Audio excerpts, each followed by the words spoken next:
Olá, boa tarde. Vamos hoje trabalhar língua portuguesa? É isso aí. Como a tia disse ontem, pedi para que vocês já fossem fazendo a pré-leitura, né, na segunda-feira lá, a pré-leitura do livro de língua portuguesa, né? No livro de língua portuguesa, eu trouxe um texto sobre o tubarão branco, onde vocês já fizeram 2 leituras dele, como foi solicitado. E aí, agora a gente vai falar um pouquinho mais sobre texto expositivo, que é o texto o qual nós estamos estudando agora. Então, vamos lá. Primeiro, na página 77, né? Nós vamos trabalhar 77 até 81. Na 77, ele traz um quadradinho azul, onde eu vou ler ele agora para a gente poder esclarecer um pouquinho mais sobre as informações que estão trazendo aqui. Com a função social de comunicar e construir conhecimentos, o texto expositivo geralmente é uma resposta à questão como: o que é, como é, por que é assim, quais são as consequências. O objetivo desse texto é fazer a interlocução ouvinte-leitor, compreender um fenômeno. Então, o que ele fala aqui? Que o texto expositivo, ele tem essa função de informar a gente sobre o porquê, o que é, como que vive o animal, como que é o comportamento, por que é daquele jeito, por que ele come tal coisa, por que às vezes acontece, tipo o tubarão branco, por que acontece dele atacar pessoas, né? Então, geralmente é esses tipos de perguntas, de interlocuções que vão vir presente no texto expositivo para fornecer essa informação ao leitor, né? Então, o ouvinte ou o leitor somos nós, quem está lendo, quem está ouvindo. Os textos expositivos são escritos com base principalmente em pesquisas e tratam de assuntos que são do interesse comum ou de um determinado público. Escritos em linguagem simples, a função desses textos é a de levar informação e conhecimento a um variado tipo de público. Para isso, a linguagem utilizada deve ser fácil, de fácil entendimento. Geralmente esses textos são publicados em revistas de variedade, em seções de jornais, em livros didáticos, almanaque, etc. Então, esse segundo parágrafo aqui veio falar que ele tem que trazer uma linguagem simples. Eu até destaquei aqui no quadro, né? Que ele tem que ser escrito a partir de uma pesquisa. É o que eu falei para vocês antes, que o texto expositivo, ele é estudado sobre aquele assunto, né? Alguém que tem um interesse sobre determinado assunto, sobre tubarão branco, estudou, pesquisou, teve mais conhecimento sobre ele, às vezes até um pouco mais de conhecimentos científicos, né? Porque tem informações aqui que precisam de estudos científicos, de alguém que vai lá, específico, estudou sobre aquilo e transforma isso em um texto com uma linguagem fácil. Vocês já leram o texto, a linguagem está fácil, está possível compreender tudinho que ele está falando aqui, né? Ele não utilizou de uma linguagem difícil para poder explicar para a gente. Ele utilizou da linguagem fácil. E ele é destinado a todos os públicos, bem dizer. Por quê? Que fala aqui que é determinado a um determinado público de interesse comum. Tá, por quê? Esse assunto, da forma que ele abordou, pode ser de interesse comum de diversas pessoas, não específico só de quem queira estudar sobre o tubarão, né? Então, é o tipo do texto que ele vai vir apresentando aí em livros, almanaques, livro didático que ele fala é o livro nosso escolar, tá? Os almanaques, os jornais, tem aquelas partezinhas de jornal onde vem falando sobre esse assunto, sobre um outro determinado assunto. É nesses lugares que a gente vai encontrar os textos expositivos se nós formos procurar. Então vamos lá. Você vai reler mais uma vez esse texto do tubarão branco. Vejam que ele traz como se fosse uma tela de computador, né? que ele traz aqui, ó, o site, o endereço do site aonde ele foi extraído. Aí ele começa a leitura. Olha que ele traz a imagem para que fique interessante para que a gente se familiarize um pouco mais com o animal, né? Porque a gente veja ele como que é, para quem não viu ainda a imagem de um tubarão branco. Depois ele dá continuidade. Se tivesse uma folha inteira, ia na folha inteira. Como não deu, pro outro lado continua o mesmo quadradinho ali, como se fosse de uma tela do computador. E embaixo ele vem a fonte, da onde que foi tirado, que ele tá disponível ali, ó, naquele lugarzinho. Acesso, galerinha. Acesso é o dia que entraram lá e tiraram esse texto. Por que que isso é importante? Porque se de repente eu hoje for lá entrar, pesquisar nesse site que ele me informou aqui e eu não encontrar, né, pode ser que o site já saiu do ar, não existe mais. Então é importante saber quando que foi acessado, né? Quando que foi pego essa informação, e às vezes também essa informação ela pode sofrer alterações, né? Vai que hoje eu vou olhar lá em 2020 e tem mais informações sobre ele. Esse aqui foi tirado em 24 de julho de 2016. Vamos para as perguntinhas. Tá facinho a letra A, letra B. Na letra B fala aí sobre o comportamento dele, né? Mas ele quer saber o comportamento segundo o texto lá. Ele anda de grupo? Ele anda sozinho? Como que ele é? Né? Vamos lá na letra C, tá tranquilo também, a que animal marinho o tubarão é comparado. E aí ele traz uma segunda parte da perguntinha, são duas perguntas aí em uma, né? Letra D, quais são as principais armas do tubarão branco, o que elas fazem? Então, aquelas armas dele, aquele mecanismo dela ali, o que que faz aquelas armas que ele tem, que o tubarão branco tem? Tá citando lá no texto.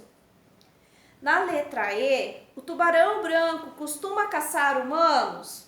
Sim ou não? Por quê? Se sim, qual é um porquê aí? E o não porquê também. Eu quero que vocês complementem essa respostinha aí, pra gente saber se eles caçam humano é porque quer ou não caça humano e por que motivo. Letra F, presta muita atenção na letra F, que isso aqui precisa do auxílio do professor que ele está pedindo aqui. Leia a seguir uma informação sobre o tubarão branco.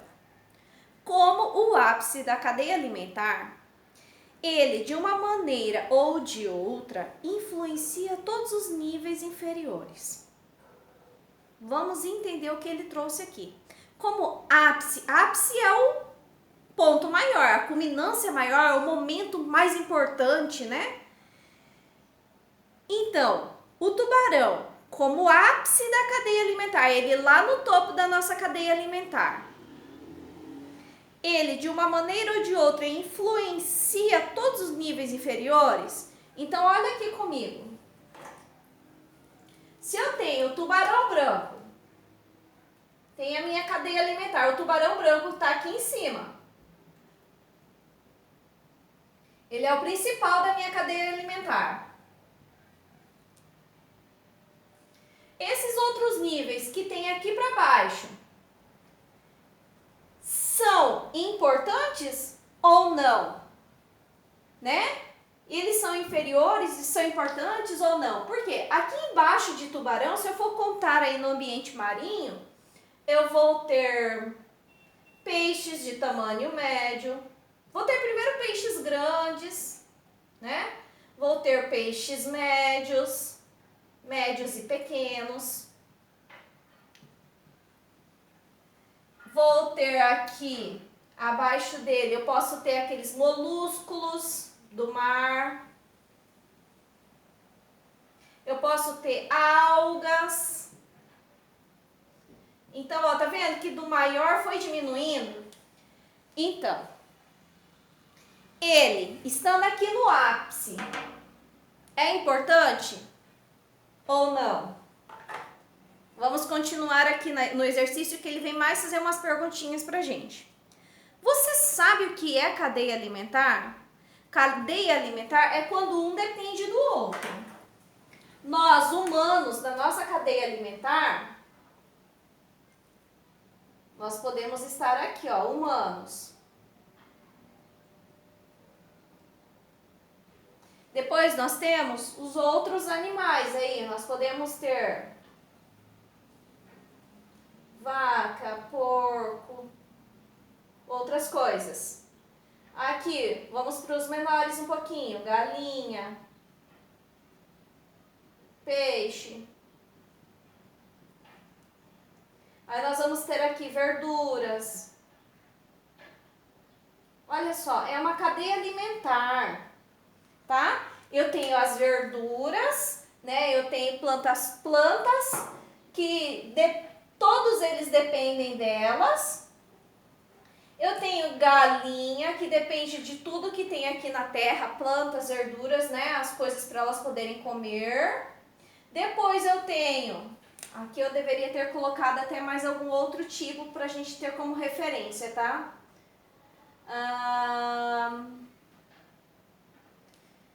Na verdade, na cadeia alimentar, vou ter a primeira, a segunda que depende dessa daqui, a terceira que depende dessas outras e essa aqui que depende dessas outras aqui. Eu tô fazendo essa aqui como se fosse uma cadeia de alimentos dos humanos, tá?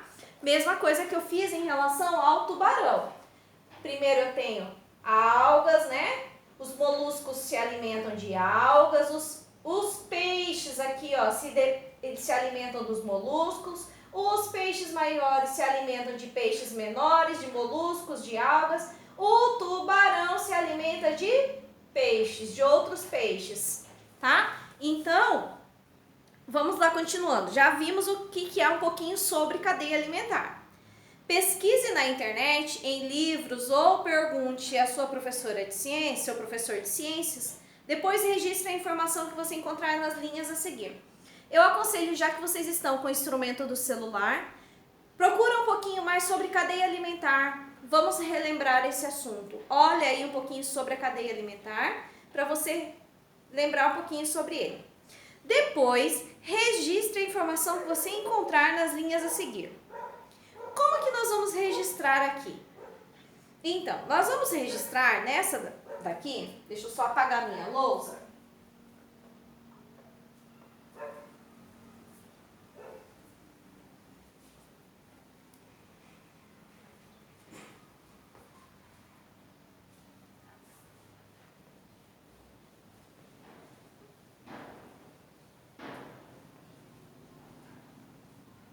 Nós vamos registrar, no nosso ponto de vista, que o tubarão, nessa cadeia alimentar, ele vai ter um papel importante.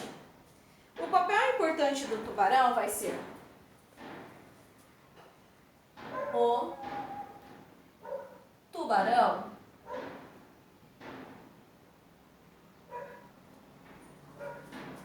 tem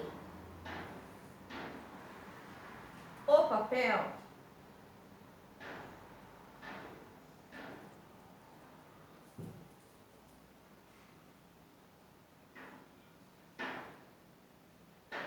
de manter o equilíbrio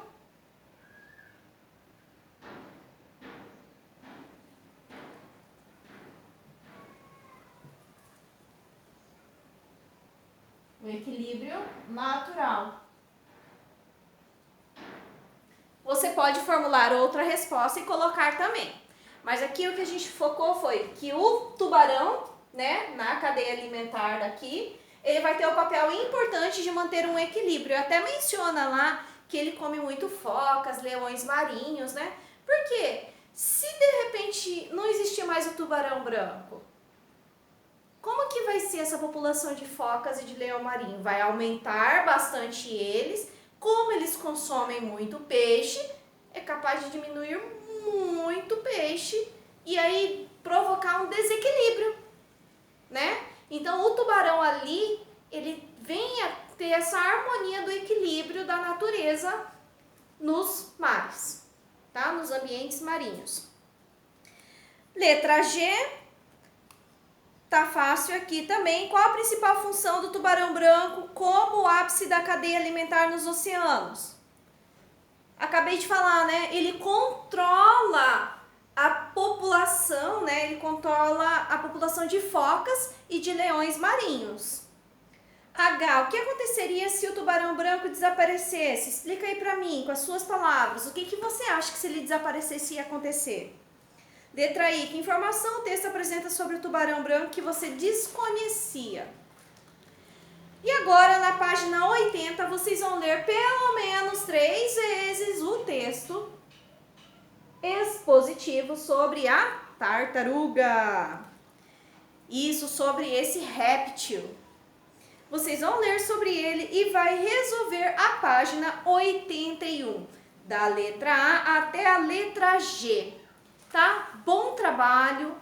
Em qualquer dúvida, chama a tia Tati para poder orientar. E galerinha, não tenho recebido quase foto dos exercícios de vocês.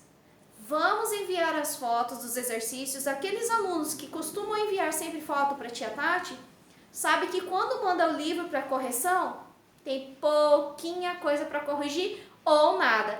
Quero elogiar aqui a Sofia, que da última vez que eu peguei os livros para fazer a correção, da Sofia não precisou de nenhuma correção, tá? Só mesmo tia Tati corrigiu. E um grande abraço. Vamos lá, mandem as imagens para que vocês tenham menos correção possível depois quando a tia Tati for vistar. Um beijo e até amanhã.